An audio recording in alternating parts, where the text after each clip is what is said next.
मैं पिछले 13 साल से बिजनेसेस बनाता और चलाता आ रहा हूं and I can not over emphasize the need for business insurance. Business insurance की बारीकियां समझने से पहले ये जानने की कोशिश करते हैं कि बिजनेस इंश्योरेंस होता क्या है। सिंपली एक्सप्लेन्ड, ये एक ऐसा इंश्योरेंस है जहां एक कंपनी या एक ऑर्गेनाइजेशन एक लाइफ इंश्योरेंस लेती है अपने एम्प्लॉय के लिए, या एक कीमन एम्प्लॉय के लिए, या एक पार्टनर इन अ पार्टनरशिप के लिए। एंड पर्पस इंश्योरेंस वाला ही है, to protect you against any unforeseen event.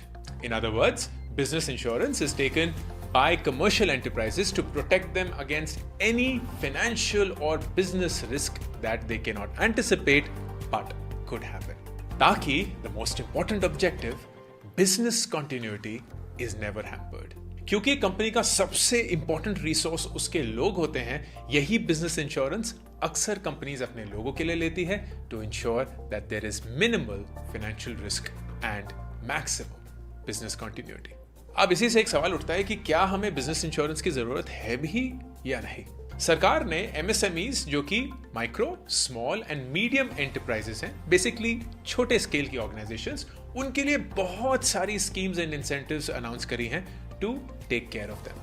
There is access to credit, there is access to tech, there is access to marketplace, and there is ease of doing business.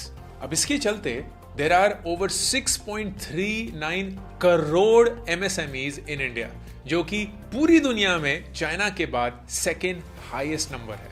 Of these, only 58.26 lakh MSMEs were registered as of 30th November 2021. लेकिन ये MSMEs बहुत बड़े contributor हैं।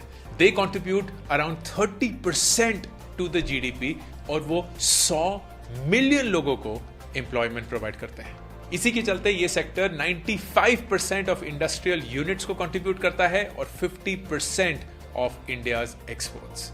अब आप यही सोचिए कि भगवान ना करे ऐसी किसी कंपनी को कुछ हो जाए, which is not predictable, which is not something that can be foreseen, चाहे वो एक एम्प्लॉय की डेथ हो या कोई बिजनेस लॉस हो, and that can fundamentally damage the existence of this company.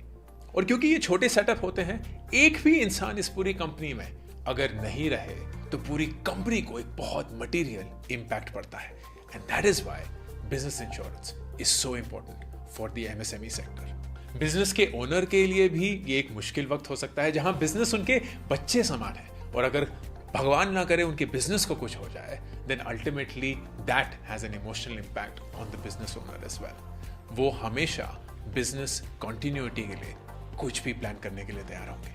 तो ये बिजनेस इंश्योरेंस बहुत अलग अलग टाइप्स का होता है, एंड आप अपनी रिक्वायरमेंट्स के हिसाब से इनमें से कोई भी या सारे चूज कर सकते हैं। नंबर 1, एम्प्लॉयर और एम्प्लॉई इंश्योरेंस। ये इंश्योरेंस मुझे मेरी कंपनी से हमेशा मिला और मेरी कंपनी में मैंने अपने एम्प्लॉइज को हमेशा दिया। ये सिंपली एक इंश्योरेंस प्लान होता है जो कि एम्प्लॉयर यानी कि कंपनी अपने एम्प्लॉइज के लिए खरीदती है। इसके बेनिफिट्स जो होते हैं वो रिटायरमेंट के वक्त पे मिलते हैं या कुछ स्पेसिफाइड साल खत्म करने के बाद। It is the same as any other insurance, जहां बेनिफिट्स डायरेक्टली एम्प्लॉय को मिलेंगे या अगर उनकी डेथ हो जाए तो उनके नॉमिनी को वो सारे बेनिफिट्स मिलेंगे। Second is key man insurance. Key man insurance, also known as key person insurance, एक इंश्योरेंस होती है जो कंपनी खरीदती है for the most important people in the organization. ये की पर्सन वो इंसान है जो जरूरी है इस बिजनेस के कंटिन्यूटी के लिए। इस केस में इंश्योरेंस जो है वो कंपनी अप्लाई करती है, वो प्रीमियम भरती है, और अगर भगवान न करे की मैन को कुछ हो जाए तो कंपनी को उसके बेनिफिट्स मिलते हैं। Third is partnership insurance. एक पार्टनरशिप फर्म की पार्टनर्स को ये इंश्योरेंस प्रोवाइड करती है the right to take over the company from the legal heirs of the deceased partner.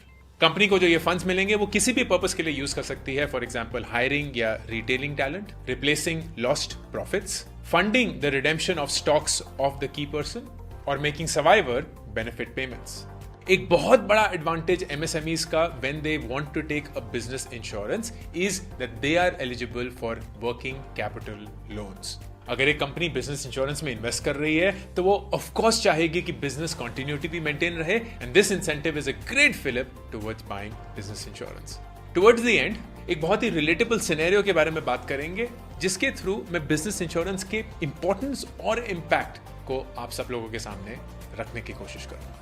फर्ज करिए एक बिजनेस ओनर अपने बिजनेस का बंटवारा करना चाहते हैं बिटवीन देयर लीगल एयर्स। तो वो बिजनेस ओनर बिजनेस इंश्योरेंस लेके ये इंश्योर कर सकता है कि बिजनेस चलता रहे, इसके बावजूद कि जो लीगल एयर्स हैं उनके डिफरेंट इंटरेस्ट हैं। बिजनेस इंश्योरेंस से जो कैश फ्लो आएगा वो एक एयर को जा सकता है जिनका कोई प्लान नहीं है इस बिजनेस को आगे बढ़ाने का, और बिजनेस तब भी चलता रहेगा which can be taken up by the second air. इस सिंपल एग्जांपल से आप देख सकते हैं कैसे business insurance can ensure that your business continuity is maintained, चाहे कोई भी अनएक्सपेक्टेड सिनेरियो।